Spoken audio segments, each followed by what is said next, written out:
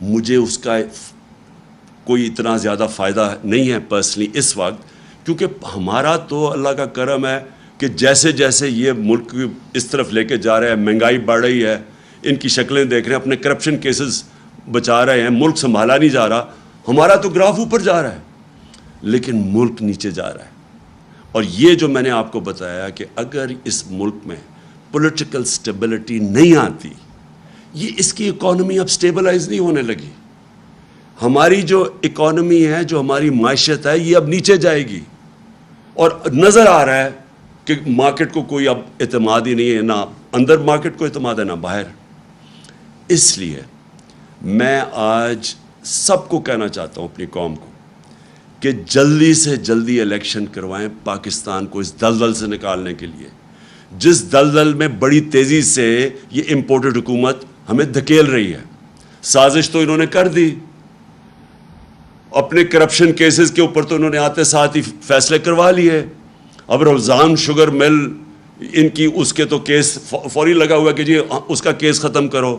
F آئی اے کا جو شہباز شریف اور بیٹوں کا 16 ارب کا کیس تھا، وہ بھی 4 گواہ بھی اللہ کو پیارے ہو چکے ہیں، مقصود چپڑاسی بھی چلا گیا ہے، جو انویسٹیگیٹ کر رہا تھا ڈاکٹر رضوان وہ بھی نہیں ہے، وہ تو ہو رہا ہے سارا کچھ، ملک کو یہ نیچے لے کے جا رہے ہیں۔ تو آج میں اپنی ساری قوم سے اپیل کرتا ہوں کہ یہ اس ملک کو اگر ہم نے مزید اس دلدل سے نکالنا ہے، اس طرح کی مہنگائی سے بچانا ہے جس طرف جا رہی ہے چیزیں مہنگی، آئی ایم ایف نے کہا ہے کہ ابھی بجلی اور مہنگی ہونے والی ہے، ان کی رپورٹ میں ہے۔ ہم نے اپنے ملک کو انتشار سے بچانا ہے، فوری طور پہ صاف اور شفاف الیکشن اناؤنس کیے جائیں۔ جتنی یہ دیر کرتے جائیں گے بحران بڑھتا جائے گا، اور پھر سے مجھے خوف ہے کہ ایسا نہ وقت آ جائے کہ سب کے ہاتھ سے یہ نکل جائے۔ میں آخر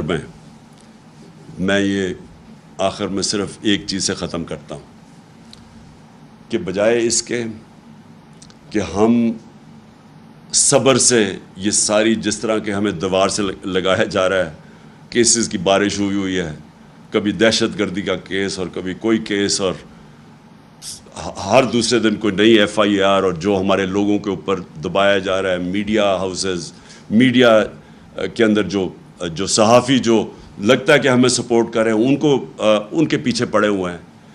اس سے ملک نہیں سدھرنے لگا۔ اگر کسی کا خیال ہے کہ یہ فیشسٹ ٹیکٹکس سے یہ کسی طرح یہ زیادہ دیر ٹھہر جائیں گے، یہ ملک کو ہی نقصان پہنچا رہے ہیں۔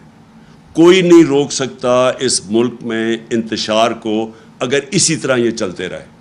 اور میں دیکھ رہا ہوں جس طرح دیوار کے خلاف لگایا جا رہا ہے، میں آج صرف اس چیز پہ ختم کرتا ہوں کہ یہ زیادہ دیر اب ہمارا صبر نہیں رہے گا۔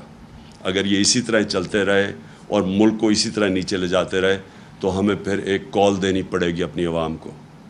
پاکستان پائندہ باد۔